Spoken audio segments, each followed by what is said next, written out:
बिना किसी अस्त्र शस्त्र के, बिना किसी धन के 3 लोग निकले और कितनी विपत्तियां आई, बानरों को, भालुओं को, भीलों को, निषादों को अपने साथ लिया और सबसे अहंकारी और ताकतवर राजा को परास्त करने का काम किया। इसी कारण दुनिया आज राम को पूछती है, जो 22 जनवरी को अभी उद्घाटन होने जा रहा है। ठीक है ना?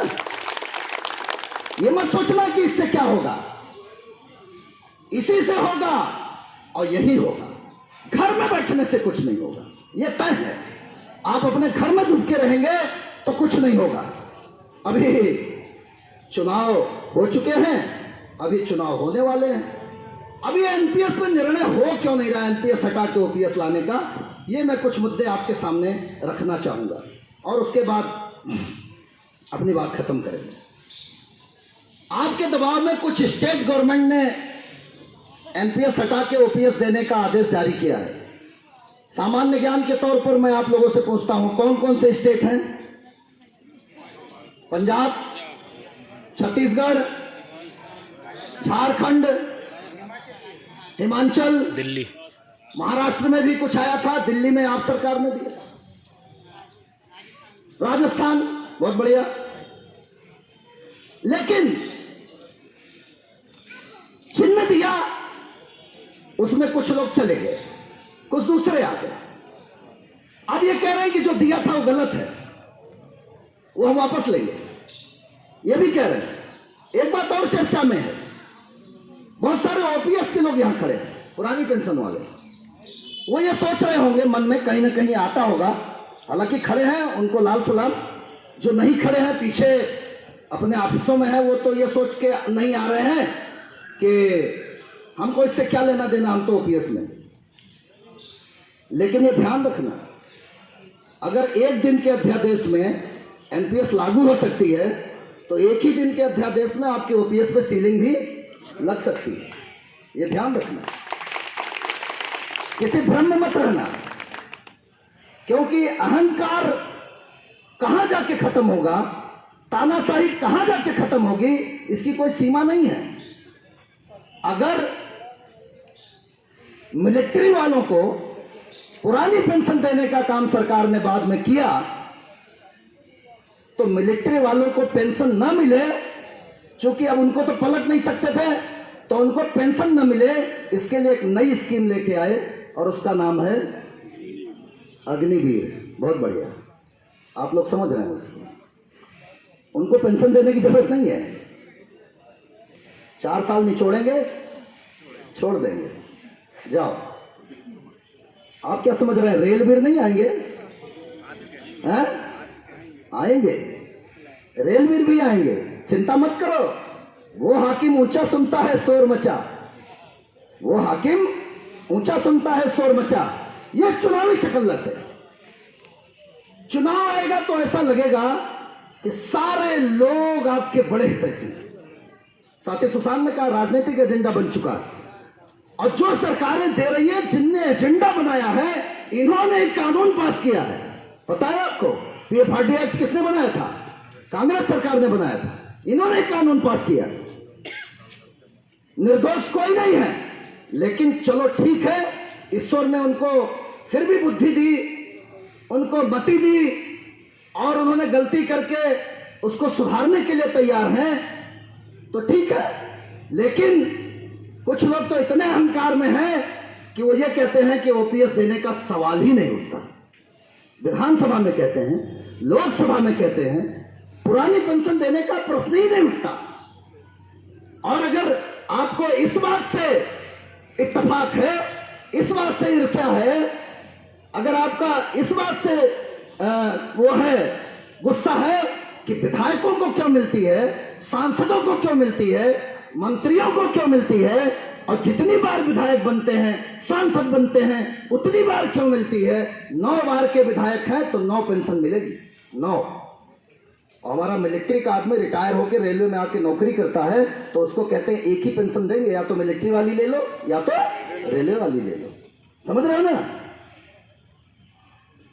वो ये कहते हैं कि अगर आपको इस बात का रंज है कि हमें क्यों मिलती है पुरानी पेंशन, तो नौकरी छोड़ो मैदान में आओ, चुनाव लड़ो, विधायक बन जाओ, सांसद बन जाओ और पुरानी पेंशन ले लो।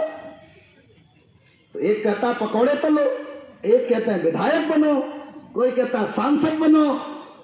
तो हम ये चोरी चमारी करने के लिए थोड़ी थोड़ी ना पैदा हुए। हम तो रेल की सेवा करेंगे, हम तो देश की सेवा करेंगे और अपना हक लेने के लिए हर स्तर का संघर्ष करेंगे और तुम्ही से करेंगे, तुम्ही को देना पड़ेगा। चुनाव हुए,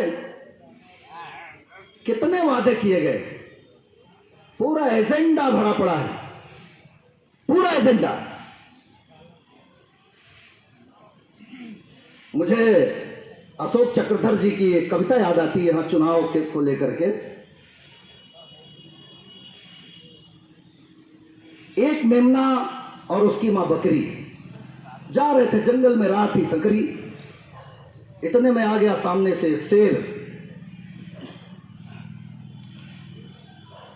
शेर को देखते ही मेमना और बकरी हो गए ढेर। जैसे जैसे शेर रास्ता नापे, वैसे वैसे बकरी और मेमना थर थर कांपे। बकरी ने मेमने को बड़े जोर से थामा, छिटक कर हाथ से बोला, बच्चा। शेर अंकल, क्या तुम हमें खा जाओगे कच्चा?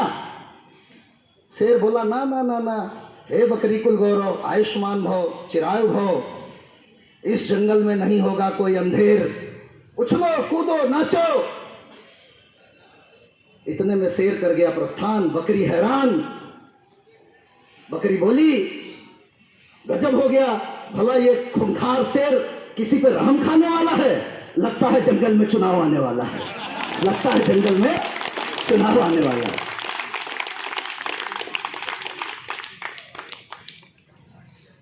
प्रतीकों में मैंने बात कही, आपके समझ में अगर आई हो तो आ गई ना?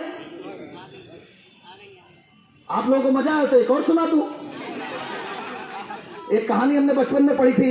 एक मगर और बंदर में दोस्ती हो गई। जामुन के पेड़ पे रहता था, बड़ी मीठी मीठी जामुन देता था। मगरमच्छ उसने अपने ले जाके बीवी को खिलाया, बड़ी खुश हो गई। बोले काम करो, जो बंदर रोज ये जामुन खाता है उसका कलेजा कितना मीठा होगा, एक दिन ले आओ अपने दोस्त को। बंदर ले गया, आधी नदी में पहुंचा तो दोस्ती जाग गई। बोले देखो तुम्हें ले तो जा रहा हूं, लेकिन मेरी बीवी तुम्हारा कलेजा खाना चाहती है। तो बंदर ने बोला, कलेजा तुम्हें पेड़ पे रख के आया हूं, वहीं चलो वापस। आया और कूद करके ऊपर जा करके बोला कि तुम दोस्ती के नाम पे कलंक हो। इस पर एक दूसरी कविता है। पानी से निकलकर मगरमच्छ बाहर आया, उसने इशारे से पेड़ पर से बंदर को बुलाया। बंदर बोला, खो क्यों क्यों, तुम्हारी नजर में तो मेरा कलेजा है, तुम्हारी नजर में तो मेरा कलेजा है। मगर बोला, ना ना ना ना भैया, तुम्हारी भाभी ने खास तुम्हारे लिए वो कौन सा होता है जो तालाब में होता है काला काला, उसको क्या सिंघाड़े हैं, सिंघाड़ा। तुम्हारी भाभी ने खास तुम्हारे लिए सिंघाड़े का अचार भेजा है। बंदर बोला, हाँ, बड़ी दयावान तुम्हारी माता है। लगता है शेर के खिलाफ चुनाव लड़ने का इरादा है। लगता है शेर के खिलाफ चुनाव लड़ने का इरादा है। मगरमच्छ बोला, कैसे जाना कैसे जाना कैसे जाना कैसे जाना? बंदर बोला, ऐसे जाना ऐसे जाना।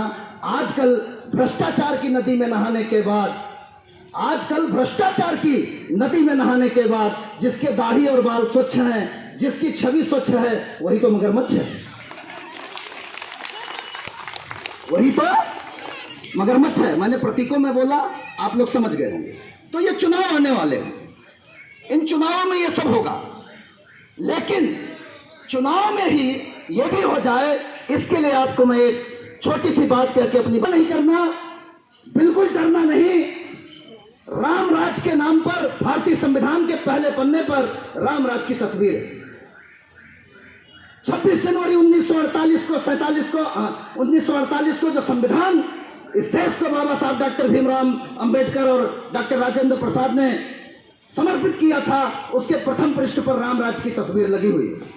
उसका उद्देश्य है, यह भारतीय संविधान, यह भारतीय लोकतंत्र इस देश को समर्पित किया जाता है और यह देश राम राज्य जिस तरीके से चलाया गया है राम के द्वारा, उसी तरीके से यह देश चलेगा।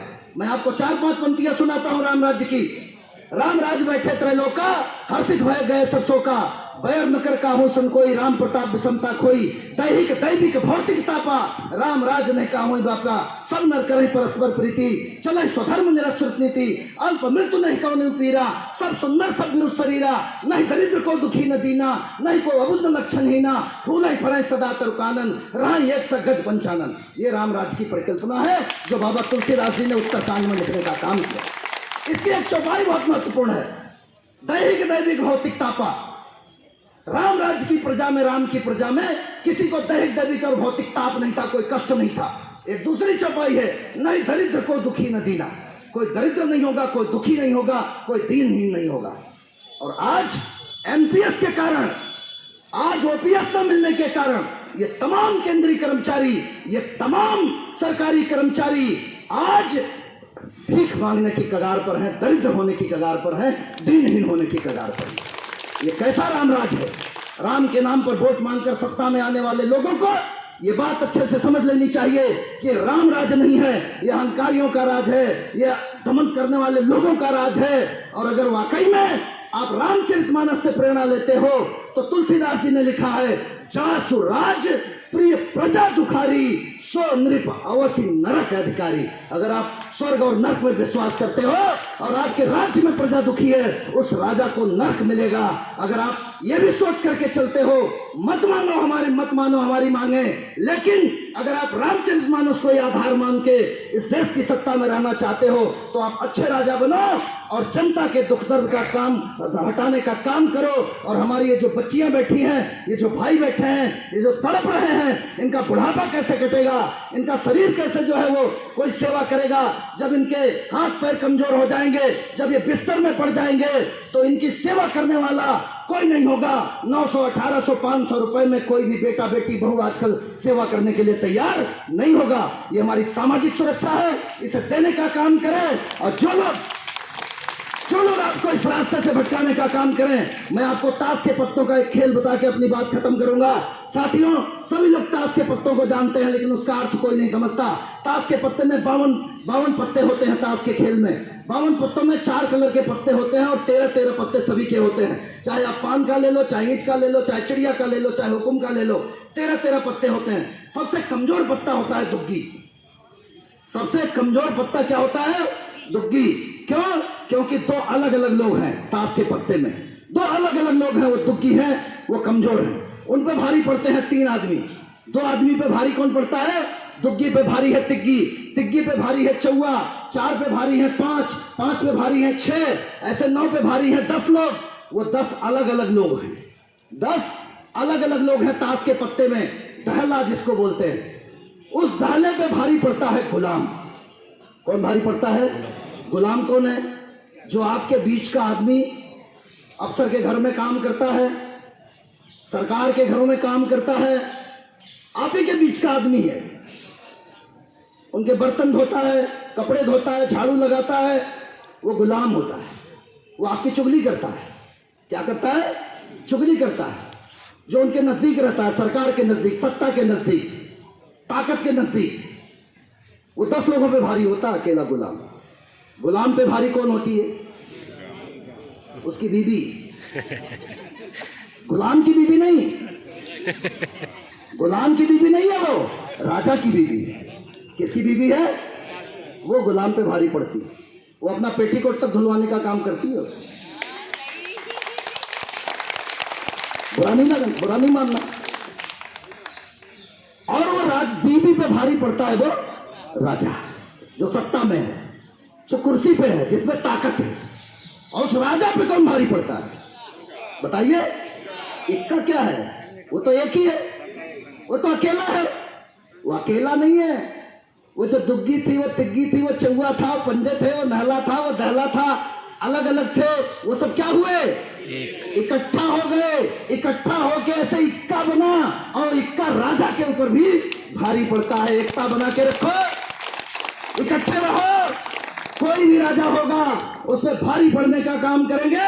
एनपीएस को हटा करके जब तक ओपीएस लागू नहीं होगी, संघर्ष विराम नहीं होगा। चाहे प्राण चले जाएं, चाहे जेल जाना पड़े, चाहे तकलीफ उठानी पड़े, चाहे रेल रोकनी पड़े, लेकिन ओपीएस लेके रहेंगे, लेके रहेंगे, लेके रहेंगे। इंकलाब जिंदाबाद। जय हिंद, जय भारत।